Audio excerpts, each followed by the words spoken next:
ખેતરથી લીલી ડુંગળી આવી ગઈ છે અમારા ખેતરથી અને મેથી છે દેખો.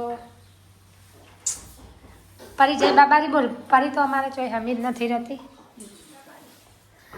તો મારી બેન સરસ મજાના સોંગ ગાય છે દેખો. એનો અવાજ કેવો લાગ્યો તે કોમેન્ટ કરીને જણાવજો. એની પાસે આજે તમને એક સોંગ હું ગવરાઈને સંભળાવું છું. હેતલ મસ્ત એક સોંગ સંભળાઈ દે.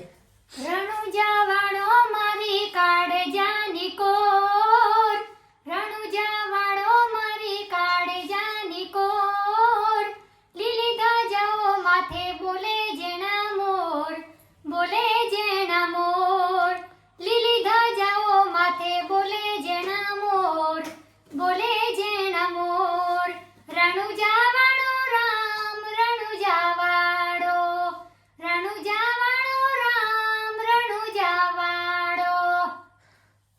કેવું લાગ્યું અને સોંગ ગાયું તે કોમેન્ટ કરીને જણાવજો. એને આંખની તકલીફ છે, આંખે દેખાતું નથી, ઓપરેશન કરાવ્યું છે, પણ તમે બધા